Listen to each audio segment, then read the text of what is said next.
Hello and welcome to Farm Connections. I'm your host, Dan Hoffman. On today's episode, we head to Leroy, Minnesota to check out Fiddlehead Knob, where we talk to Kalvin Stern about running a farm and growing mushrooms. Then we meet up with Dick Soltau as he shares a little slice of history with his collection of rescued and restored windmills. All here today on Farm Connections.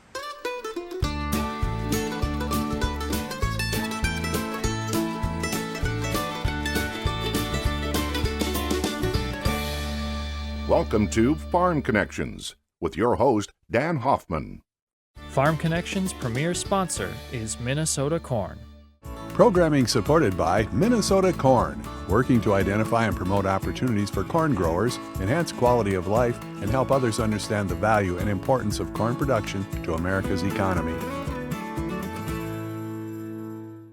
Additional support from the following sponsors. Programming supported by R&S Grain Systems, a family-owned business serving its customers for 50 years with leading designs in the manufacturing of grain handling equipment and grain storage systems. You can call them for a quote today. Programming supported by EDP Renewables North America, owner-operator of Prairie Star and Pioneer Prairie wind farms in Minnesota and Iowa. EDPR wind farms and solar parks provide income to farmers and help power rural economies across the continent. Mower County Farm Bureau Association, a KSMQ broadcast sponsor, advocates for agriculture based on the policies and beliefs of its members. It's dedicated to making the voices of its members stronger. You can learn more about membership benefits at fbmn.org. Program supported by employee-owned AgVantage Software, Rochester, Minnesota, celebrating their 50th year designing and developing agribusiness software for grain elevators, feed manufacturers, producers, fertilizer and chemical dealers, co-ops, seed companies, and fuel distributors.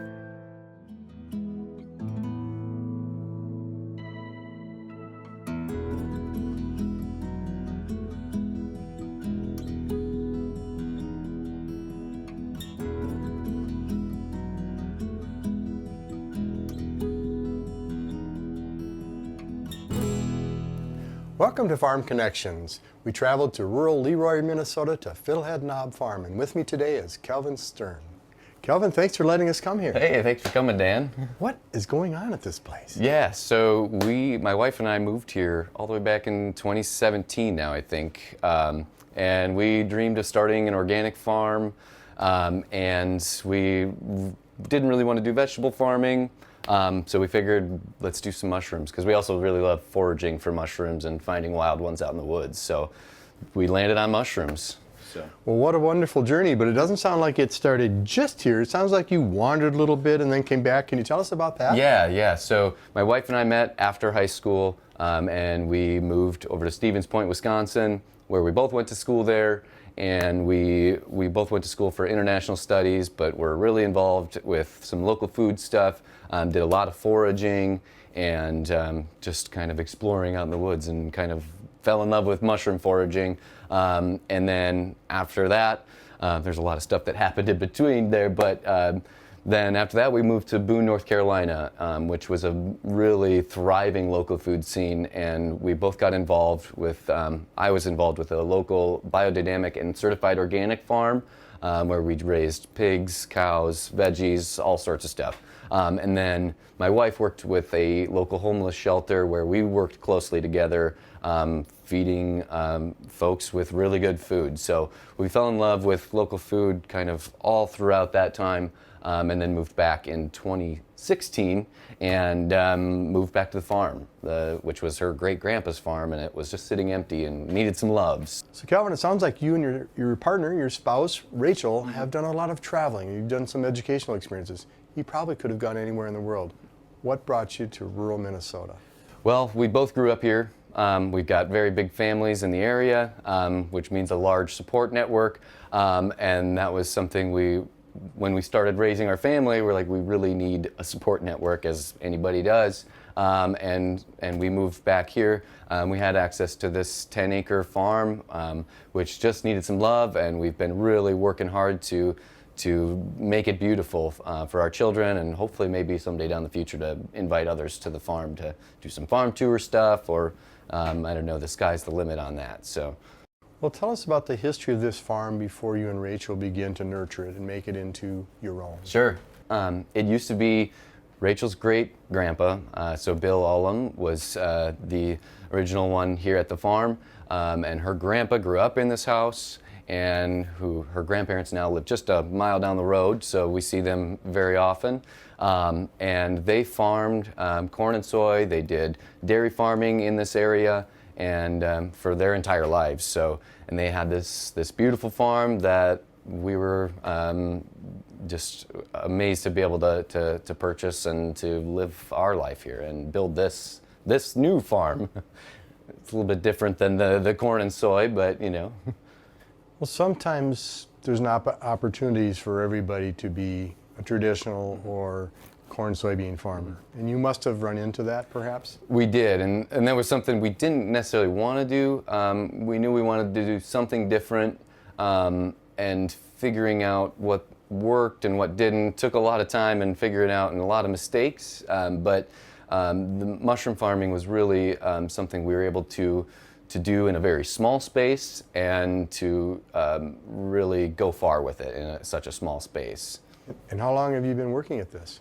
So we've been at it since 2017 is when we officially started the business, and but we've been kind of foraging and hobby growing since probably 2012.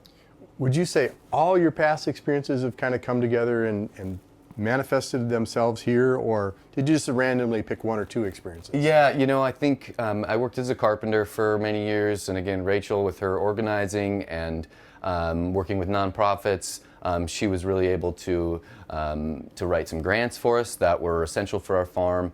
And again, with my carpentry experience, I was able to build everything that I needed in the grow room and around the farm.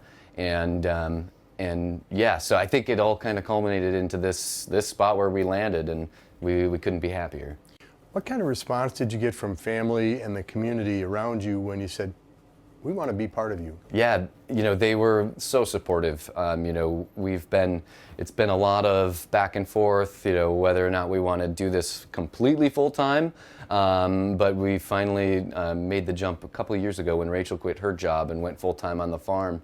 And our family and community, from our farmers markets to our local community here in Leroy, have been very supportive of what we're doing here. So Kalvin, I noticed the product packaging. It's beautiful. You've got on there since 2017, I think, you've got on there about certified organic grower. Mm-hmm. What does value added mean on the food and agricultural side? Yeah, so specifically with mushrooms, that was a big thing. That's kind of the part of the success of our farm is our value-added products. So we take all of our mushrooms, whether that's our organic mushrooms that we grow or ones that I forage, and we dry them down, or we put them into like a mushroom jerky, and we really make them into something more than just mushrooms that you fry up in garlic and butter. So. And it's been a lot of fun because you could really get creative with some of the recipes you do, and especially like this time of year, we're making lots and lots of mushroom jerky for the holiday markets, and we really also try to strive for zero waste with our farm. So any product that we don't sell or that sits in the cooler for a little bit longer than it should, we don't really want that to go to compost. We want to be able to use that, so we dry it down and put it into different products where we might powder it, put it into jerky, or just dry it down and sell it as a dried mushroom blend. Why should I want to eat your mushrooms? Well, you know our story now, so you know where it's coming from a good, hardworking family. And also, we're certified organic, so we're using quality ingredients in all our substrate, and you know the way we harvest and store our mushrooms.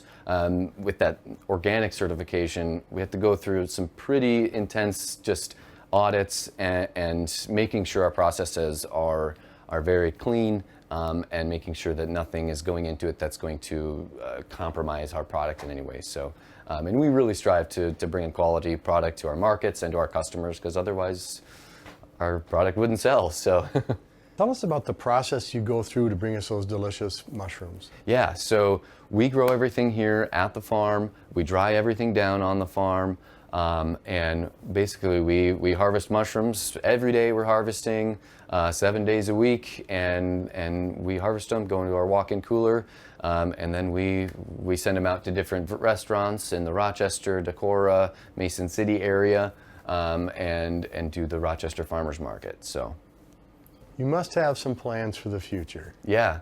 So our goal is to obviously continue the business, but we want to add on more value-added products, but we're just running out of space in our small little 30 by 30 shed. So the goal is to add on another 30-foot addition to this shed, and to continue on with more value-added products, and to be able to access more of a broader market than just our local farmers market, though that's our core, our most important one. So, Kalvin, you mentioned expanding. What's expansion mean, and where are you at now for numbers? Yeah, so what we've been doing in this 30 by 30 shed for the last year, well, really since May, we've grown over 5,000 pounds of mushrooms since then that have gone to restaurants, farmers markets, and all over the place. And we're kind of at our max here, so what we really want to do is be able to expand onto the shed, and what really allows us to do that and to keep our costs low with some of that stuff is our solar-powered farm. You know, we went solar-powered back in 2022, I think, maybe 2023, and it's been able to keep our costs so low because we used to get about $800 a month electric bills. With an indoor farm, it takes a lot of power to run. So that was a huge thing for our farm, and we were able to get a couple of grants that my wife was amazing and wrote the grants for, and we got both of them. So one was a $20,000 grant, and then another $10,000 grant through the American Farmland Trust. So that was it made this farm and that dream possible. So yeah. You went from $800 electric bill a month down to about $50. Good job. Yeah, it's been a lifesaver. Well, it takes a lot of work and dedication to be an entrepreneur, and it takes a lot of work and dedication to be a farmer. What drives you? Well, for one, my family, you know, because if we weren't doing this, we wouldn't be able to have this life. So my family's the number one driver for what we do. I'm able to put food on the table for them, and, you know, with our mushrooms, there's not a whole lot of mushrooms farmer in the area, so at markets, you know, we get to trade our mushrooms for all sorts of different locally grown veggies and stuff. So it feeds my family that way, which is amazing. And we get to really just feel good about it, all of that, because of the food that we're eating too. So every day, you know, we really try to live that out, and, you know, again, eating good food, putting good food in our bodies so we could feel good about what we're doing. So. You've talked about future plans. Let's say it's a Friday morning and you get up. What makes you happy at the end of the day? When it's Friday night or Saturday night or Monday night, what makes you happy about what you accomplished? Well, you know, it's a mix of things. You know, we get to just being able to do this every day. Some days we take it for granted, but we really try to reflect on it every day, that we get to be here with our kids and homeschool them and instill the values that we really find important in them every day. And so, you know, at the end of the day, it doesn't feel like I'm waking up. I don't have to wake up the next morning to go to work, which is a wonderful feeling. I just, you know, because we're truly doing what we love here. So awesome. Thank you, Kalvin. Yeah, thanks, Dan. Stay tuned for more on Farm Connections.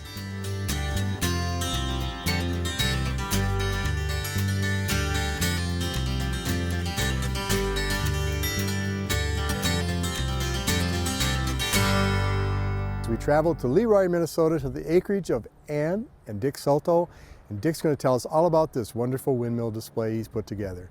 Dick, thanks for having us here. How'd this all start? Back in '97, I wanted a windmill. One. I wanted one. Then what happened? And we started looking and finally found one. And we were able to talk the guy, the farmer that had it out in the middle of his field, talk him out of it, purchased it, went and took it down, moved it home. And that's the tall one in the middle, the aero motor. And that was our first. And then it just kind of got out of control from there. I wouldn't call this out of control. It seems like a controlled burn. It is a controlled burn. Every few years, so like I say, this started in like November of '97, we put the first one up. And then every couple years after that, another one would get rescued. We bring it home, work on it, tear it apart, put new bearings, shafts, whatever it needed in it, and put it back up again. And most of the time, we put them up in the wintertime when the ground was froze. So when we brought the boom truck in to set them up, it wasn't so hard on the lawn and that kind of stuff. And then prior to that, we would cover up the ground with insulated blankets to take the frost out so we could dig the holes. Because all the holes for each one of these is about 5 feet deep. And then we would just, after we put the legs on them and put it in the ground, pack the dirt back around it again, and then that's all it holds them in the ground. What's the oldest tower you have, a wind turbine? This one, this flower one, this wooden basket one, that one was, we think around the 1890s is when that one was built. That one is pretty special. It's on its island all by itself. We waited, that one's only been up for maybe 5 years ago we got this one. That was a wonderful find to get this one and got it. So What year was that one built again, please? probably around 1890. So that's not made yesterday, 135 years or so, right? Yes, yes. That's amazing. Yes. So you rescued it, and it must make you feel good. Oh, the rescue probably is the most enjoyable, because when you see the ones that are out in the field and they're squeaking, or the guys in the yard, they're squeaking, and you know they haven't been oiled for 30 years or whatever, they're not supposed to squeak. I mean, you can hear them. I mean, they're just you hear the wind noise a little bit through them, but they're quiet. Yours are smooth. Very smooth. All of them have had, new bearings. Some of them got new shafts. Some of them have been so badly damaged, they've got new wheels on them. Imagine being a farm youth in the late 1800s or in the early 1900s, before rural electric came past our farms. Imagine being a young man on a farm and spending all kinds of time pumping water, right? Right. That's hard work. So imagine the joy when Papa and Grandpa bought a windmill, A right? windmill. Yes. I don't have to pump 300 or 400 gallons of water a day for the cattle, right? And sometimes I think they had crews that would help put them up, but also go around and maintain them, wouldn't they? I'm going to just guess that most of the farmers had to oil their own, because some of these, like this wooden basket one and that woodsman way back in the corner, they're open gearboxes, so they're out in the weather. They would take a lot more maintenance than the ones that have got the gearboxes in them that are in the oil bath. So again, not knowing, but I would guess if a guy was going to use these open ones on a regular basis, which you'd use every day, I would say once a month you'd have to go up there and oil it or grease it. Where the oil bath ones, once a year, go up, check the oil. Or if you'd happen to hear it squeaking, it's like, okay, that squeak goes a long ways. Yeah. Well, ours has squeaked on occasion. Whatever happens, it leaked some oil somehow. But the wheel on that acts like a speaker. So when that little shaft that goes through that it turns on gets a squeak to it, it comes out and it amplifies on the wheel. And so, I mean, that's why when you hear a squeaky windmill, you can hear it for a long ways, because it's got that. It's irritating. It's irritating, exactly. So it's not nice to have them squeak, because like when we go around looking for one and they don't want to get rid of it, which we've checked on a lot of them, and nope, we're going to save that one. It was on Grandpa's farm, whatever it is, they don't want to get rid of it. And it's like, then take care of it. I mean, that's my message to them. It's like, take care of it, make it last. Well, some of them, say that have been squeaking for 30 years, and they're Too late. It's too late. Yeah, they're going to need a bearing kit. They're going to need a lot of attention. Can you still get parts? Some of them, yes. We've got a couple of places where we're able to. There's a couple of them that have got new wheels on, and there's a place out in South Dakota that actually has prints for new wheels, and we've purchased wheels from him, and they are exact. When we get them, You bolt them together and they fit. I mean, they're right on the money, you know, for what we want. There's a few places around that do make new shafts. A lot of the stuff that we do, we're able to manufacture our own.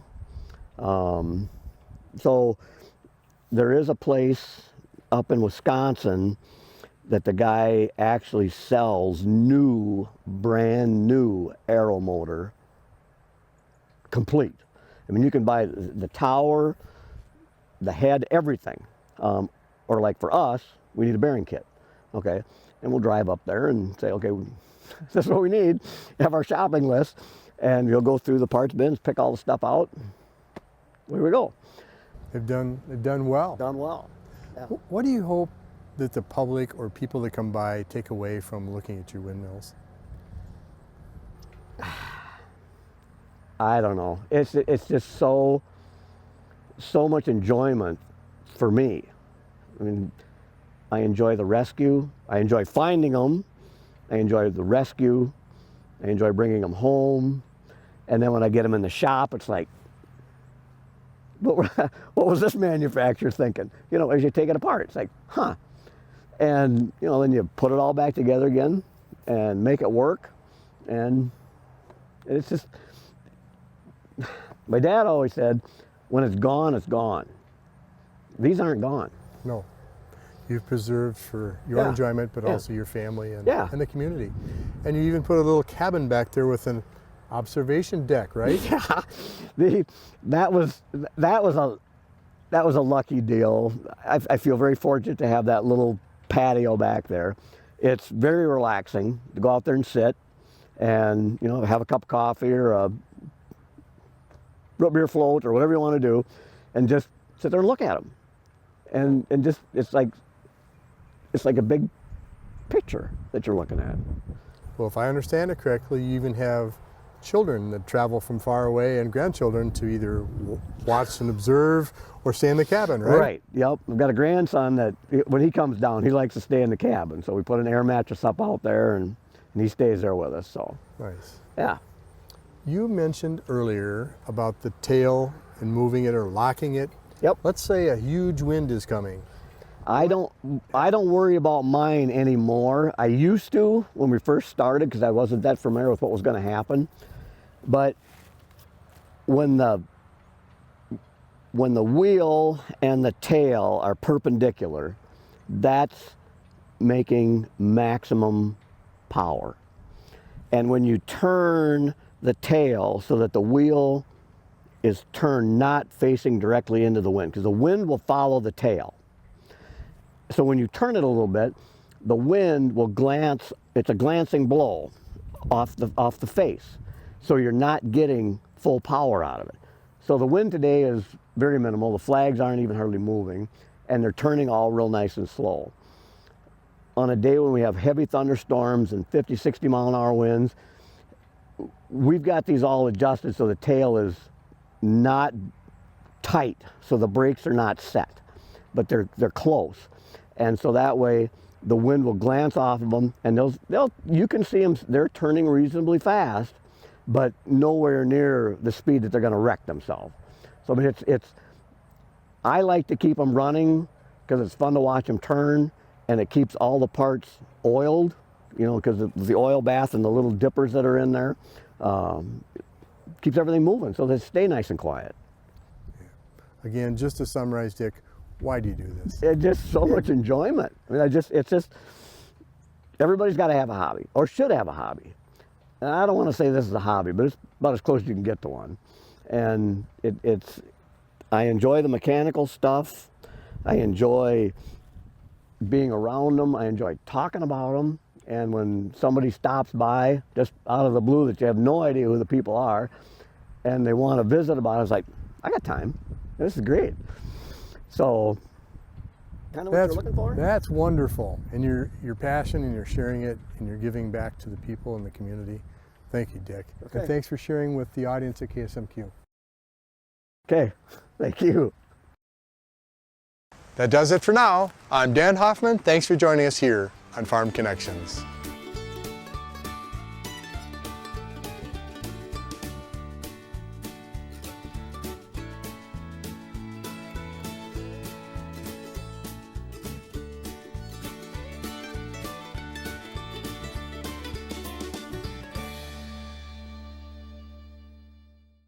Farm Connection's premier sponsor is Minnesota Corn.